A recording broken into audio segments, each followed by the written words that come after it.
Hi there. Thank you for joining me for the latest edition of Telile 24/7. I'm your host, Adam Cook, coming to you once again from our back deck. You know, I had a couple of viewers from Glace Bay tell me over the weekend how much they enjoyed seeing me hosting the show from out here, so I thought I'd get out into the nice weather again, especially since it's almost the end of spring and we're just about ready to head into summer. And what a packed show we have for you as the seasons change. I have interviews this week about how COVID-19 has changed things at local long-term care homes, especially when it comes to visitation of these facilities.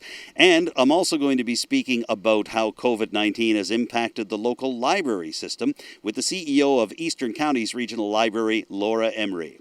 And because June is Pride Month, we're welcoming back a special guest and an old friend to Telile 24/7 to tell you a little bit about the LGBTQI community.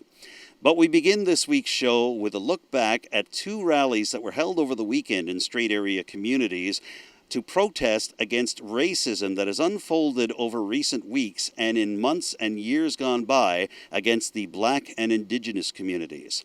The Port Hawkesbury Civic Centre was the site of one of those rallies that happened on the evening of June 13th. Hours earlier in Mabou, there was a community anti-racism rally, and we're pleased to be able to have some special assistance in bringing you footage of that event, courtesy of our friend Paula Dayan-Perez. She works up at CHNE Community TV in Cheticamp, and she was generous enough to provide us with that footage here at Telile.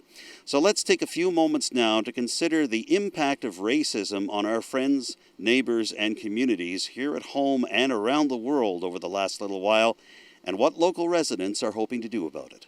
They came, and they chanted, Black Lives Matter! Black Lives Matter! Black Lives Matter! Black Lives Matter! Black Lives Matter! They commemorated the fallen. Rodney Levi, Chantel Moore, Aisha Hudson, Regis Korchinski-Paquette, Jason Collins, Everett Patrick, Stuart Kevin Andrews, Breonna Taylor, Ahmaud Arbery, George Floyd. They called for action from the podium. You don't see injustice every day, or even if you do, please speak up each time. I'm black every day, and I'm tired of not speaking up. If we let people know that racism isn't welcome, they won't bring it to us. I ask that you promise me to check people when you hear racism or see injustice. My father always said racism is just like a house fire. It's one thing to watch that house burn and say that's too bad for that family inside of it. That shouldn't happen to that family. But what are we going to do about that family that's in that house fire? We have to protect them and save them. So whenever you see racism, act on it. Don't just say it's too bad, it's too bad he's going through that, it's too bad they're going through that. Act. Each of us can create a ripple. Many ripples can stir up a wave. It is my hope that wave of inclusion, of justice, and respect and understanding for all human life can envelop our communities, our province, our country, and our world. And at some moments, they even got encouragement and reinforcement from the streets. As it illustrates a collective solidarity. There you go, Black Lives Matter. They all came together in the communities of Port Hawkesbury and Mabou on Saturday, June the 13th, largely sparked by the deaths of Black Americans, often at the hands of police forces around the continent, a movement that crystallized with the May death of George Floyd at the hands of 4 police officers in Minneapolis. This event and the resulting outrage and protests across North America sparked Taylor and Sasha Repko of Port Hawkesbury to hold their own 2-person protest going from Ald's Cove across the Canso Causeway and through Port Hastings and Port Hawkesbury on June the 5th. The success of this protest, culminating in a visit to the Port Hawkesbury RCMP detachment, led the Repkos to hold a follow-up protest on the evening of Saturday, June the 13th. For Sasha Repko, a Special Olympian who has competed alongside Black athletes, many with such conditions as Down syndrome and autism, the evening's proceedings hit home and she was grateful for the turnout of nearly 70 people in Port Hawkesbury. For everybody who took the time to come out and show your support against All Blacks Matter and to stop racism to happen in our society and future generations. Get me head on my head. Before singing the Mi'kmaq Honour Song just outside the Port Hawkesbury Civic Centre on Saturday evening, musician Morgan Toney of Waikoma First Nation expressed the pain that he and his community has been feeling over the recent deaths and attacks of Aboriginal people at the hands of police officers not only in the Maritimes but across Canada. Still stinging from the deaths of Rodney Levi the night before the rallies in Port Hawkesbury and Mabou, and the death of Chantel Moore earlier this month, Tony's words hit home not only in Port Hawkesbury, but earlier in the day at the Mabou Athletic Centre in front of 150 people standing in solidarity with both the Mi'kmaq and the Black communities. Since the beginning of the COVID quarantine, police have killed more than 9 Indigenous people in Canada. And that doesn't count the people who were attacked with force but not killed, like we've seen with the horrifying video of Chief Adams from out west that was leaked just a couple of days ago. It's continuous, and it has to stop. I just want to take a moment and pass on my condolences and my support to our Indigenous people. Sorry, this makes me upset, who have lost so many lives senselessly in the last few days. I want people to understand it's really important. You cannot stand with us and say Black Lives Matter and then kill other people of color. That does not jive. We have to stand together. It's very tough every day to hear it, to feel it. Because as Indigenous people, we're communities. We all live together.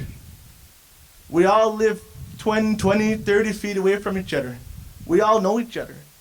And to lose someone like that really hurts. While Waikoma Band Councillor Stephen Michael Gugu made it clear that he does not hold all police universally responsible for racism in North America, he's also frustrated that racism still persists in 2020, considering that there are so many other problems that need to be dealt with both in Mi'kmaq communities and across North America. We have to work together because in this world there's global warming, there's poverty, there's homeless.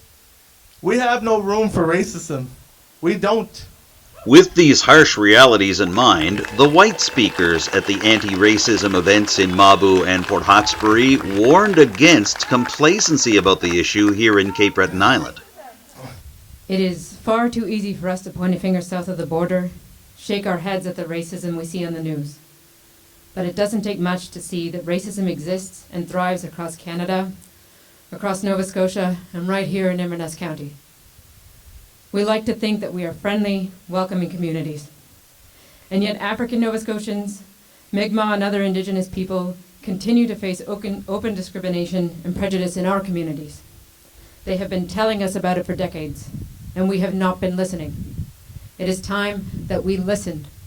The road that leads to a world without racism needs to start at home. It needs to start with each of us. It starts by acknowledging our privilege and making sure we make space for the voices and the people in our communities who can help us learn the local context of racism and how we can stand against it with them. I will never be arrested, accused, hurt, or killed because of the color of my skin. I am less likely to be kidnapped, raped, and/or murdered. Our Indigenous women and girls know that danger every day of their lives. I, however, do not know that pain or that horror that is directly linked to racism. I acknowledge I am living a life of privilege where racism isn't impacting my ability to get a job or participate in elections or even to walk down the street. What the past couple of weeks has demonstrated to me is that not politicians, average people that are working in different sectors, not-for-profits, moms, dads, we have to be comfortable with having the uncomfortable discussions. And one of those is around the history of racism. Silence spoke volumes at both protests on June the 13th. In Mabou, A minute of silence was taken for all those who have lost their lives to racially oriented violence over the past weeks and months. Later that evening in Port Hawkesbury, rally participants took a knee for 8 minutes and 46 seconds, the exact length of time that police officer Darren Chauvin had his knee on the neck of George Floyd before Floyd passed away on May 25th. The events of that day will live forever in the hearts and minds of these protesters, particularly for those like Selah Best, who made the trip from Whitney Pier to Mabou only a week after helping to lead a similar event in Sydney. When I heard Mr. Floyd, I heard my son and saw my children. And that is a very realization for us. Because for us, we can't tuck our babies away and pretend racism doesn't happen, because they are going to walk out into a world where they are going to come face to face with it head on and at small ages. My daughter was 9 when she came crying because somebody was going to hate her because of the color of her skin. And there is no privilege in being able to lie to her about it, because I would not be doing my job as a parent in supporting her and having her ready for this world. And as Cape Breton's many cultures and communities came together on this day, as fiddles played, as chants erupted, as silences were held, and as marches were taken, the day's proceedings wrapped up with a renewed commitment to fighting racism all over Cape Breton Island and around the world. We need to have our voices heard. If it wasn't for our voices being heard, why would we even have a voice?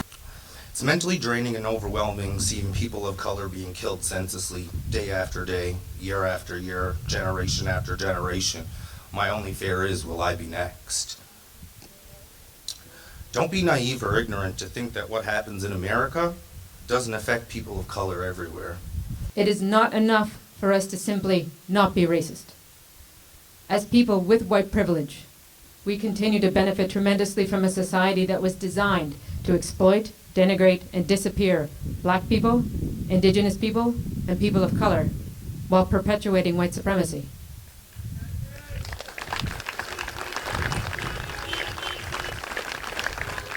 It is uncomfortable to say that we have benefited from racism when we do not consider ourselves to be racist. And yet it is true. We must face this fact. We cannot fight racism alone, and we can't change this world alone. And we can stand up here and scream as much as we want, but without strong allies like everybody here today, nothing changes. So what you can do as an ally, don't just be passive against racism.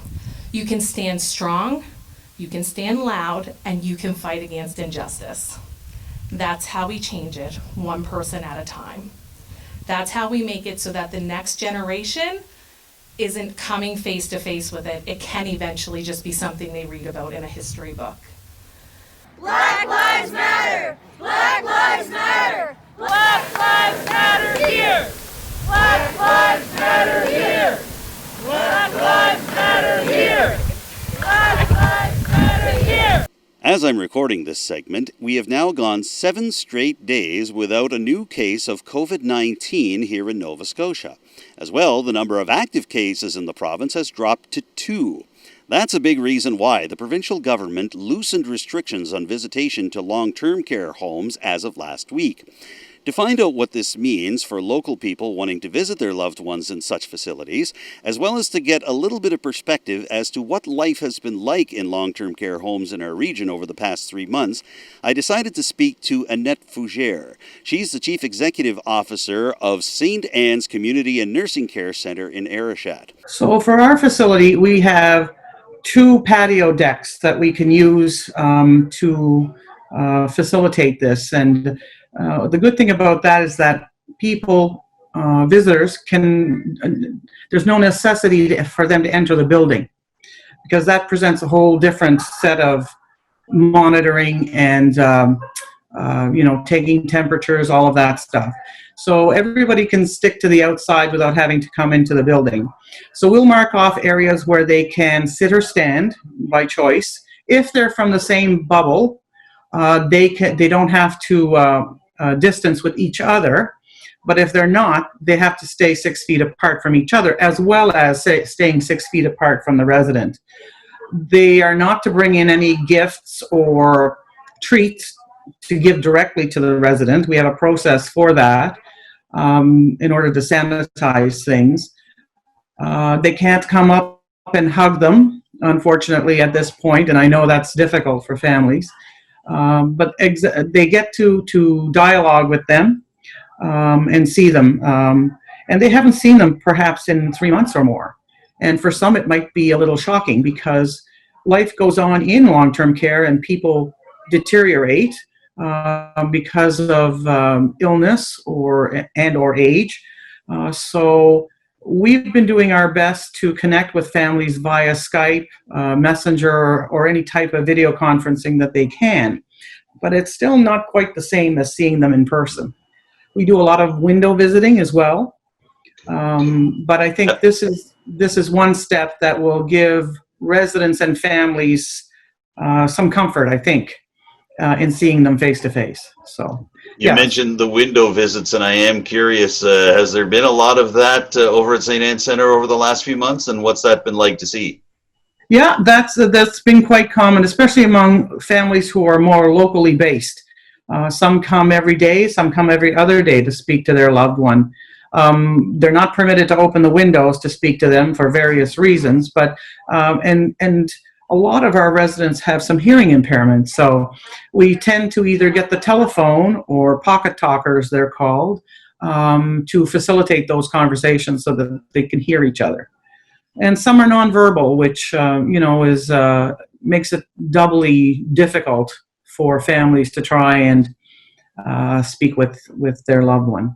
But we've been having quite a few. We've gotten a lot of iPads for our facility through the generosity of both community members and various groups who have been raising money to purchase these for long-term care, as well as the Department of Health has furnished. So for a facility our size, we have 9 iPads, which is more than enough to help communicate with families and to keep those who can use them entertained as well.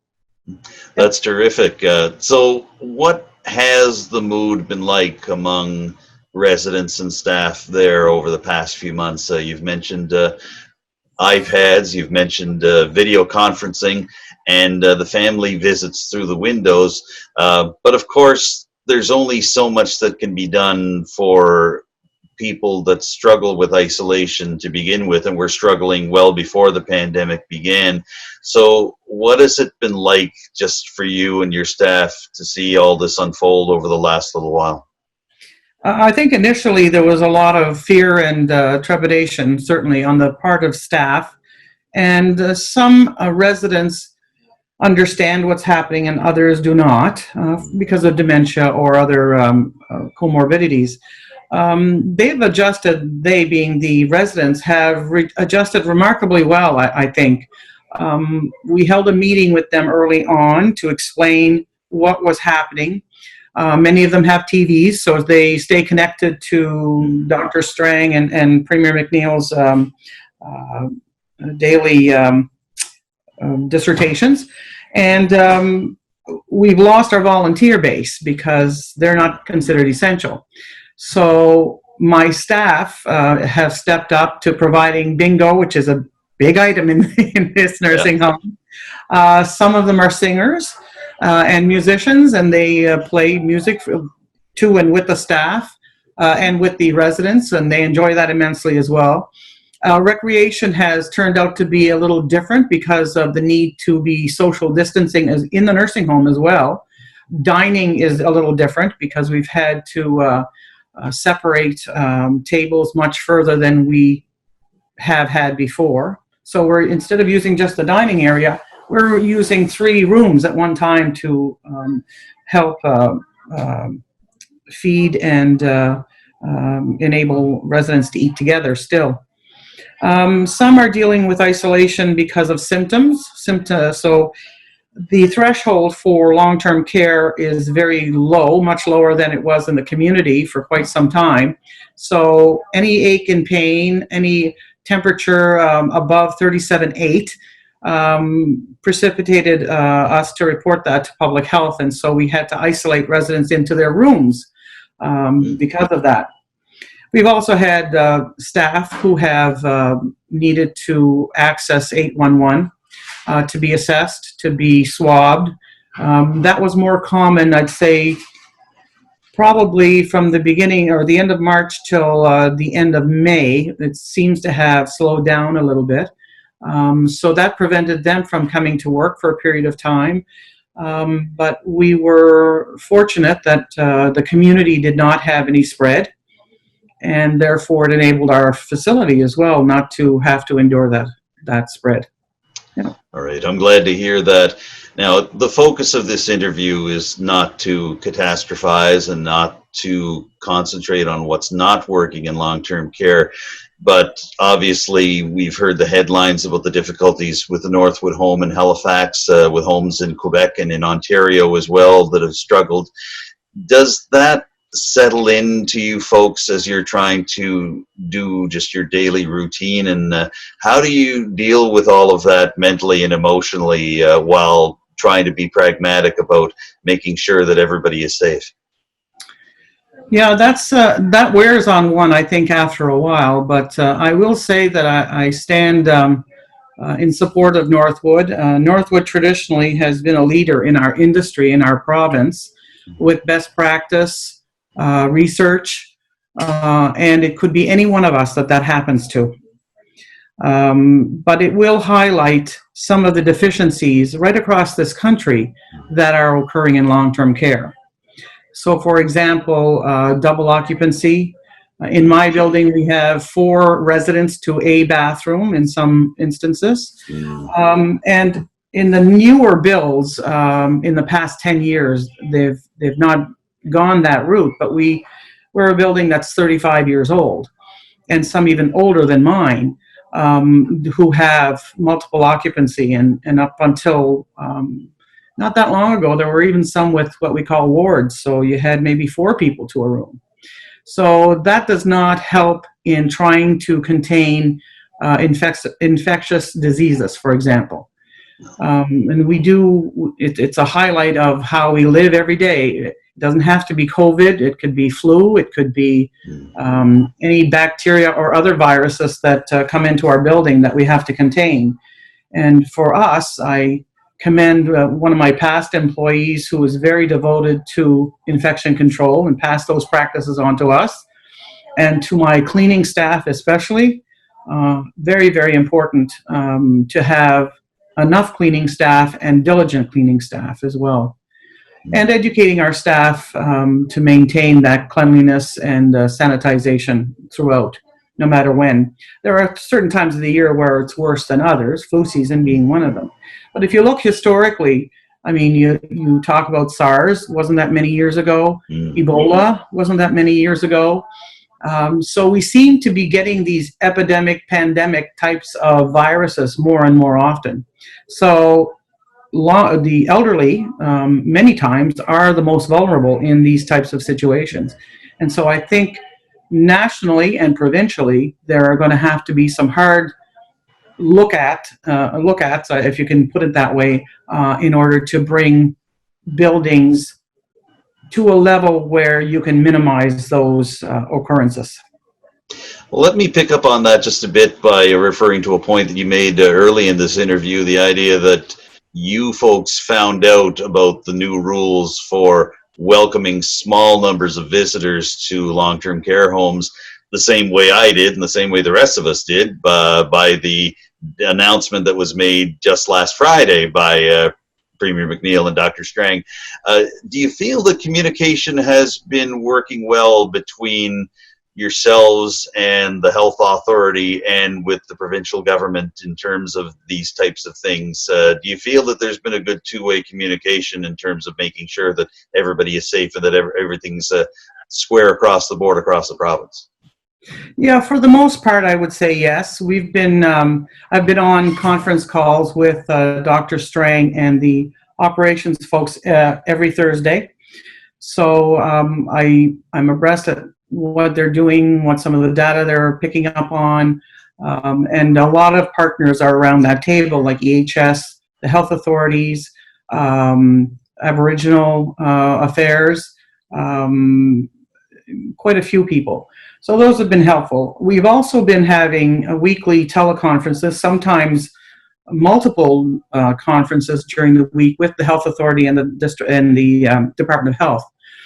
But politics being what that is, good news stories are loved by politicians. So they like to get out ahead of the curve. And although we had a sense this was coming, we pretty much found out last week at 4 o'clock on Wednesday or Thursday, whichever day it was, he announced it that this was happening. So it is what it is, and we'll work with it. And we work with all of our partners. And also the administrators in the area, in the zone, in the Eastern Zone, have been meeting weekly to share, what things have worked for them, what challenges they have, how can we help each other.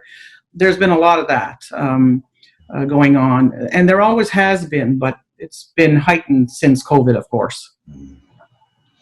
Well, let me wrap this up, Annette, by asking you on a bit of a personal level, because your time as the CEO for St. Anne Centre is winding down. There's somebody new coming in not too far down the road. Can you tell a bit about what experiencing this particular situation as you're wrapping up your particular position as the CEO for St. Anne Centre, what's this all going to mean for you and for your staff as you folks go forward? Well, first of all, I turned 65. It's not a secret in August. So when I took this job, that was my plan to go. And I've got to catch up to my husband. He's been retired for 15 years. There you go. You got to catch up. I do. But the successful candidate is Lynn LeBlanc. She's a local individual. She's bilingual. She is a grad from IMDH and from St. FX.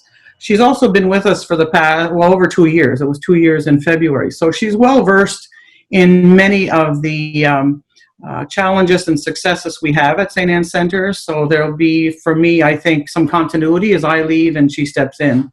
For me, it's important to leave the facility in good shape to hit the second wave. So we're jointly trying to shore up our PPEs, which is a little easier now than it was in the beginning, and ensuring that staff have the education and their questions answered as well to maintain their safety and good health. And I have to say that so far so good. All of the staff, I think, who work for us do feel safe. We have done things over and above what we were mandated to do. So you're given the minimum expectations, and then we try to do more in order to ensure that they feel and have confidence that they're safe. And I think that's happened. So I think I'm leaving them in good shape in that way. And Lynn will have a great staff under her as well, and move forward in the same way. So. All right, we certainly hope that'll be the case. We've covered a lot of ground in a short time, Annette, and I appreciate you giving me some time here today. Did you want to add anything else about all of this just before we wrap up? We haven't mentioned our outpatient department or our ER, but we downgraded from an actual ER to an urgent care center when this started because of our inability to handle positive COVID cases. And that will last until the emergency measures are lifted. And we'll have that discussion with Department of Health and the Health Authority on reopening. But we are seeing more clinics. We're starting to open up our foot care clinic again. And also our small surgeries and treatment options that we have with our regular folks. And like many businesses, it's not in the same way that we knew it prior to COVID, but we're seeing smaller numbers at one time, but perhaps opening a little bit more often. So that's starting to expand as well, and we're happy to do that for the community. Just one last question on that. St. Anne's, like many other emergency centers around the region, have struggled with being able to have a doctor on call. How has that been going for you folks over the last little while, and are you optimistic that if the situation isn't working now, that it will improve through the summer? Well, we have 2.5, if I could say, physicians who support us, and they support us pretty regularly. We see them in the building a couple of days a week, where we were seeing them before every day, which is unusual in long-term care. But our ER department, outpatient services, have helped our residents over the years. We don't necessarily send them off to hospital as other facilities would have to do, because we can do a lot of those measures ourselves. But the doctors do 24/7, and they also need a break. And in the summertime, they tend to take some time. Not a whole lot of time, mind you, it's a day here and there. So I expect that will happen again. Part of our challenge is RNs in the for the outpatient department. So I've been fortunate to have hired a number of new RNs that are just coming out of school in the last, I'd say, 6 months, and we're just getting them up to speed, and hopefully we'll get to open a little bit more often than what we have been. So typically, right now, we are closed Friday, Saturday night, and Sunday night. So we hope to get back to full operation at some point, maybe in the fall. We'll see how COVID interferes with that. Yeah. All right, well, we'll hope for the best there. In the meantime, obviously, you and your staff have a lot on your plate as these days go by. Annette, we really appreciate you taking some time to speak to me today. Thanks so much for joining us on Telile 24/7. No problem, Adam, anytime. All right. We've been speaking to Annette Fougere. She is the Chief Executive Officer of St. Anne's Community and Nursing Care Center. We've been talking to her from her office in Arichat via Zoom. Stay tuned for more Telile 24/7 in just a moment. Longtime viewers of Telile 24/7 might recall that on our very first episode back in February, we had a feature interview with Taylor Linloff. She was talking about her experiences on the autism spectrum and as an autism activist here in the Strait area. Well, that turned out to be one of our most popular segments on the entire run of the show, so I thought it might be a good idea to bring Taylor back for this week's show. After all, it's Pride Month here in Nova Scotia, and we thought it would be helpful for Taylor, who is a Pride activist herself, to break down some of the terms connected to the LGBTQI community and give you a sense of what they all mean and what experiences different people under the Rainbow Coalition are having. So here's Taylor now with a little look at the alphabet of LGBTQI. Hey everyone, my name is Taylor Linloff, and welcome to the ABCs of PRIDE, Pride. Let's start at the beginning, of course, with LGBTQI. The first letter, L, stands for lesbian, which is a woman who is attracted exclusively to other women. G stands for gay. Gay means a man who is exclusively attracted to other men. But wait, it also means an umbrella term for the LGBTQ community, which is why you often hear the term gay rights or gay pride. B is for bisexual. Someone who is bisexual is attracted to two or more genders. T is for transgender, which means identifying as a gender different to the one you were given at birth. Someone may be a trans woman, which means they were raised as a boy but are truly a girl. A trans man, which means raised as a girl but truly a boy, or even something non-binary, which means you may not fit in with boy or girl, and that's okay. I am non-binary. I is for intersex. Intersex individuals may have sex characteristics of both male and female. They may identify as trans or anywhere under the rainbow umbrella, but they may not as well. It's up to the person, so make sure you ask to be respectful. Did you know that the Mi'kmaq community and other First Nations people have their own section of LGBTQ? It's known as 2S, which stands for Two-Spirit.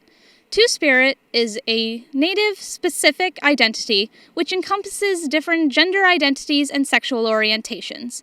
It is a closed tradition, which means that if you are like me and white, please do not use the term for yourself. C is for cisgender.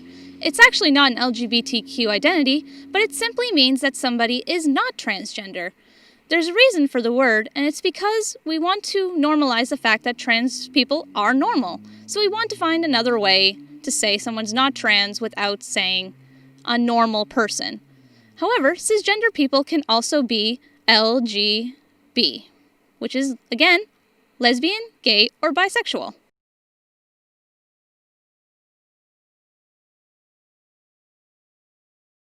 One of the quietest places that we've seen in any neighborhood during the COVID-19 pandemic has been your local library branch. In mid-March, Eastern Counties Regional Library shut down its branches in St. Peter's, Petit de Gras, Port Hawkesbury, Mulgrave, and several other communities.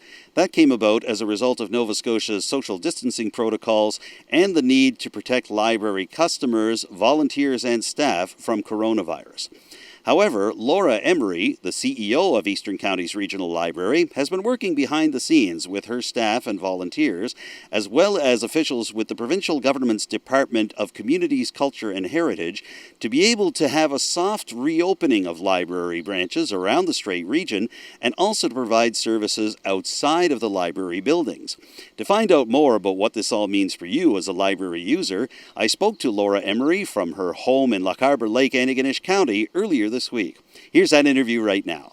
So I wanted to ask you what things are like right now in terms of the leadership of the library, because obviously you're working from home. You can't exactly have everybody into the main library site in Mulgrave. So what can you tell me about what life is like for you and your colleagues these days? Actually, I'm really proud of everyone I work with. They're a fantastic group of people, and they've really shown how great they are during this pandemic situation. We had all of our staff, except one, working remotely during the initial state of emergency in March. But since then, we've been able to resume some services, and we've been able to get half our team back into Mulgrave and maintain physical distancing and engage in all the proper safety procedures there, where another half, 4 employees, myself included, who have jobs that they can do, you know, on a computer and a phone and so on, remotely from the collection, they're working from home. But everyone who's handling the books for people is back in Mulgrave doing that work, which is fantastic. So yeah, I mean, they're a great group of people to work with, and they have been just thinking and committed and super supportive of what we needed to all do to continue to provide services and to get back to service, get back to our library branches. Well, let's talk a little bit about that, about the idea that you folks have had to work together over the last few months. And it seemed from the outside looking in that it came very quickly that the Eastern Counties Regional Library had to make the difficult decision to close all its branches for the foreseeable future. Can you walk me through what that process was like earlier this spring and how you had to consult with your fellow stakeholders, with the individual library branches around the Strait? What has that process been like for all of you? Well, we certainly weren't in that process by ourselves. All library regions across the province and across the country actually closed to the public very quickly at the initial outbreak. The reason being is that libraries are high-touch places. People go in, they touch the computers, they touch the books, they're interacting closely with staff. And at the initial onset of the pandemic, we didn't know how much the virus was transmitted through objects and, you know, books being number one, right? If someone had COVID, could they infect or contaminate that book? Could that book go to another person and harm them? And so out of an abundance of caution, that was what, you know, we had to respond to quickly. And in terms of Eastern Counties, we were, you know, in coordination with other library regions in the province, making this decision for staff and public safety to shut down so we could assess and find out more information and ensure the well-being of the communities we serve, right? Libraries, this is particularly important as we serve seniors, a lot of seniors in rural Nova Scotia, and they are obviously a vulnerable population for COVID-19. So it was me discussing with my counterparts at other library regions and with the management team at Eastern Counties, and of course with our board, and just really needing to kind of go along with what everyone else was doing and react in that way until more information became available and we could really assess where we were at. So it was quick, but we had been preparing over the preceding 2 weeks to make our operations more sanitary. So in the preceding 2 weeks, we had stopped the serving of food, coffee, tea at our library branches. We started asking for toys, anything that was laying around to be removed, to be put away. Started, kind of messaging to staff that we needed to be conscious of hand washing and just starting to highlight the issue for staff. So although it may have felt like, oh, they made that decision really quickly, we were actually already kind of thinking about it. And then when the state of emergency was declared and things, the world kind of speeded up during March break, we could essentially pretty quickly respond. And libraries were all, libraries are very vested in what's going on in the world and information. So nobody was shocked or caught unawares of the pandemic. I think people were kind of keeping an eye on it and expecting that it would escalate, but not expecting that it would escalate to the extent it did, of course, because this is unprecedented in our times. Yeah, very much so. I think we're all just struck by how quickly this all came about, but knowing as well, too, that it's been building for quite a bit. So you folks are very much in the same position. So you've been through a difficult process since that time, working with the individual library branches and working with Communities, Culture and Heritage, I would imagine, is the body that oversees libraries across Nova Scotia. Can you tell me a little bit about that process and what's come out of that process and where we go from here? Absolutely. And one thing I want to kind of convey to people is that Eastern Counties covers 3 counties. So Guysborough, Inverness, and Richmond. We have a really big geography. And our branch staff are all part-time workers who work alone. And they are not managers of those locations. They lead the location. They provide excellent community service. They're fantastic people, but they don't have the opportunity, really, or time in their work week to participate in some of the managerial decisions. So those staff at our local libraries, they've been working from home throughout this. They've been continued to be paid and employed. And what we've been having them do is train. Okay, this has been a great opportunity because they never get it during their normal busy work week, to have opportunity to upgrade their skills. We've been assigning different courses to people, and they've had a real chance to sit down, read, and learn, which I think is going to actually benefit the public when we get them back into the branches.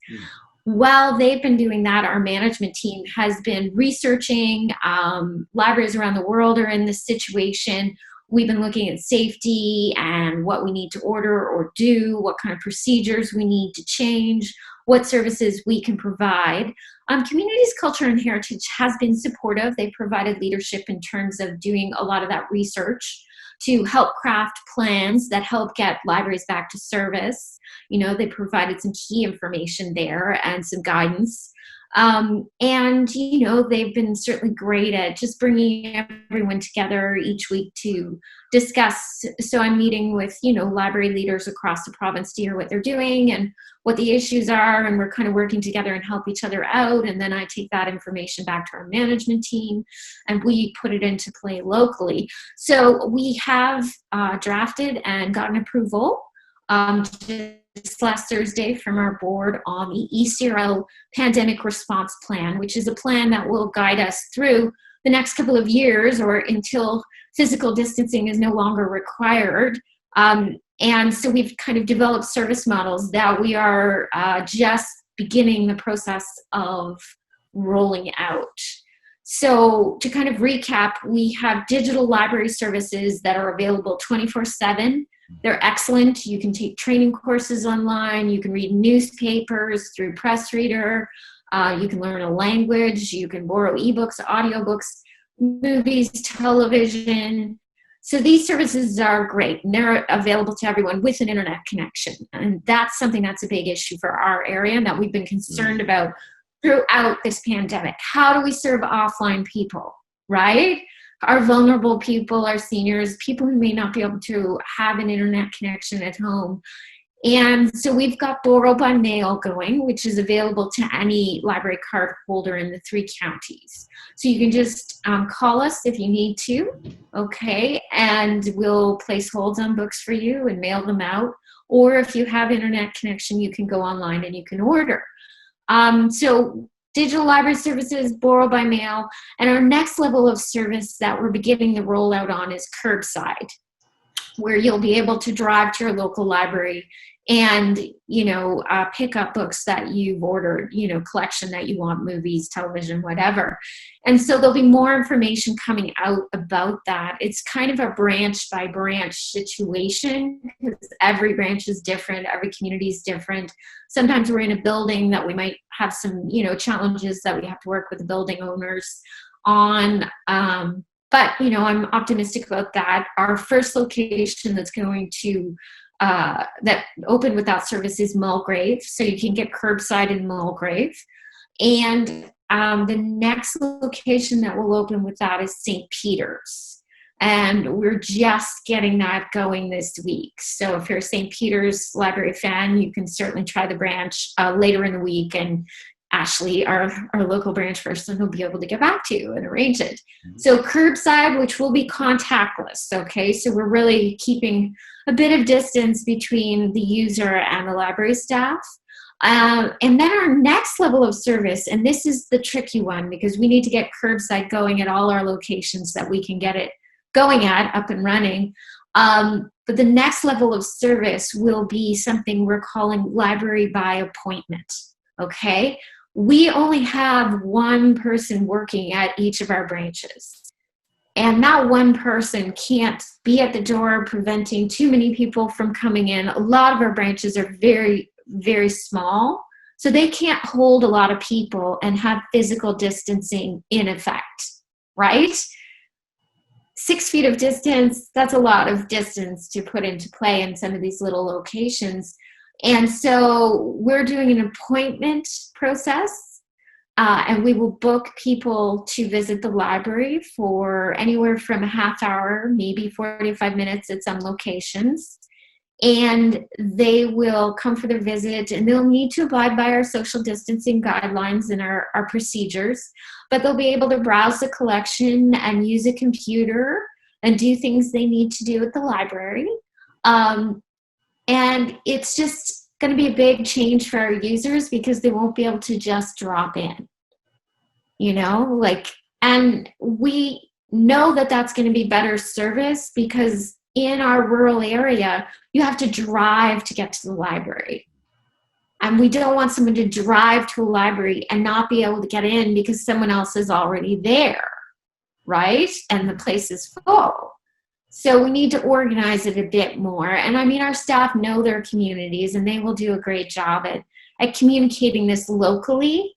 But it is going to be very strange for probably a lot of our senior patrons who are used to just going to the library and having service one way. But, everybody's got to work together. We're all in the same boat on this pandemic. And we're also going to be ensuring that when we check out materials to people, that there is the 6 feet of distance between the library staff person and the user that is checking out. So we've got wireless scanners. So people are actually going to probably have fun because they're going to get to scan their books themselves under the scanner. So kids, you can see kids enjoying that, right? And I just want to give a shout out that Summer Reading Club, TD Summer Reading Club, is launching today online. And I want to encourage children and families to participate and sign up because it's more crucial than ever this summer that kids read. They need to maintain their skills for school. And after the school year we've all just had, it's really critical that we support reading for kids this summer. So that's, more information will be on our Facebook pages and on our website about that. But yeah, so the plan is comprehensive. If the second wave kicks up, which I hope it does not, but if it does, we may have to retract to a safe level of service. So you potentially could see that maybe you wouldn't be able to do library by appointment, but I'm optimistic that curbside would be something that could be maintained through a second wave. So I think, when that second wave comes, we'll be pretty good to keep our lending services going between borrow by mail and curbside. I'm optimistic about that. And I think, staff are very committed to being at work and being in their library for the community. So we're all kind of hoping that comes together and that the second wave is not too bad or it doesn't happen at all, which would be even better.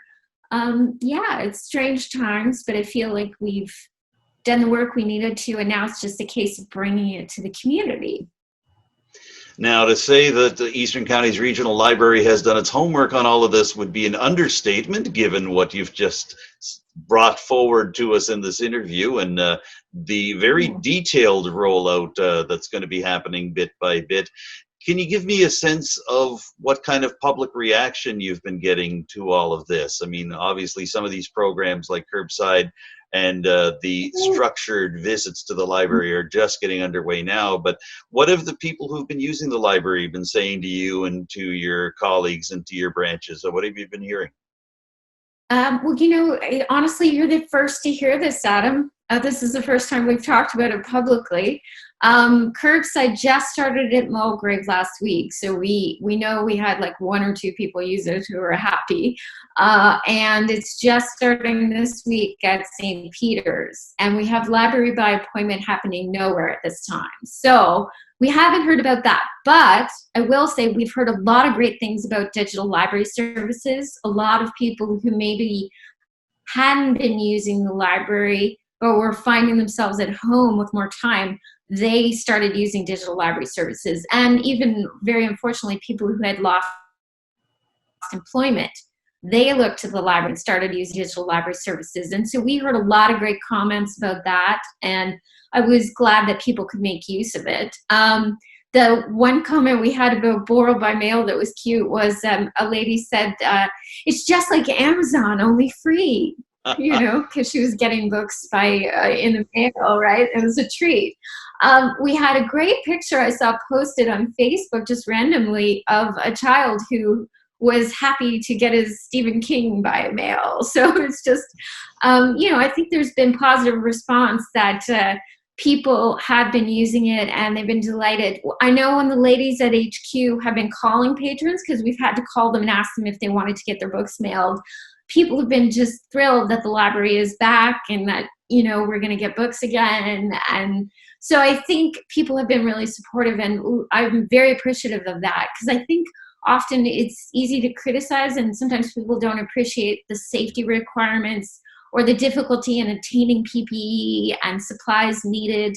And that's why we can't give you a definite schedule for each location, simply because we're not sure when we're going to get delivery of certain items that we need, and when we're going to be able to get staff, supported and trained and back in, because the job is going to be, the same but very different with COVID safety protocols. So there's a lot of challenges still to navigate, but when you have great people that you work with and you're in a lovely part of the world with great communities, there's nothing to worry about.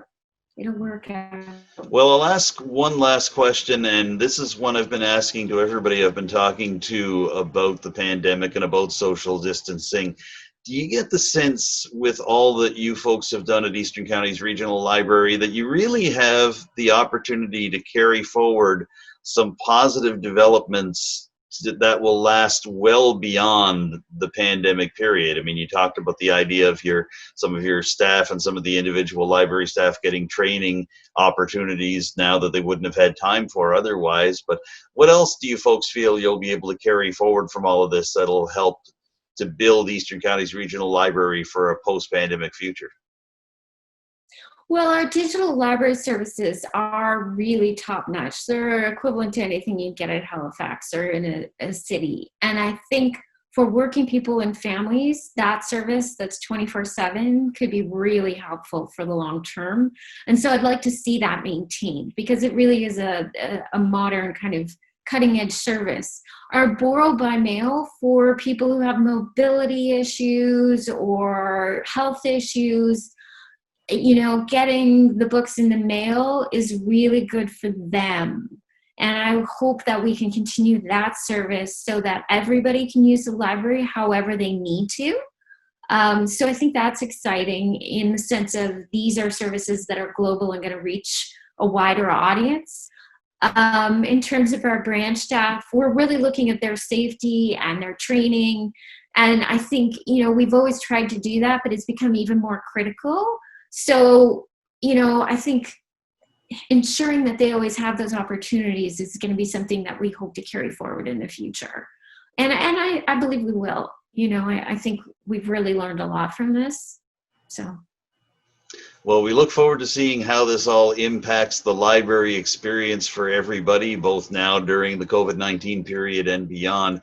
But in the meantime, Laura Emery, thank you so much for giving me some time here today. I feel like we've all learned a lot just in the last few minutes, and we wish you all the very best of luck as the library's new normal gets going into the next little bit. Thank you again. Great, thank you. Take care. You too. Laura Emery is the Chief Executive Officer of Eastern Counties Regional Library. We've been speaking to her via Zoom from her home in Loch Harbour Lake, Antigonish County. And that wraps up this week's edition of Telile 24/7. Thank you very much for tuning in, and once again we'd like to thank Paula Dayan-Perez of CHNE Community Television in Cheticamp for helping us out by providing footage of the Mabou Community Anti-Racism Rally on June the 13th. I'd also like to thank all my colleagues here at Telile for helping me put the show together and get it on the air, and thank you to all my interview subjects as well. If you have any ideas for future editions of Telile 24/7, feel free to call or email me. The information is right on the screen. And don't forget to check out Telile's social media channels. We're on Facebook, Twitter, and Instagram. And if you go to Telile's YouTube channel, you can catch every single episode of Telile 24/7, as well as stories and interviews from the show, and a lot of new material that my friends at Telile have been putting together over the past few weeks. For now, I'm Adam Cook. Thanks so much for joining me once again. We'll see you again soon with a brand new episode of Telile 24/7.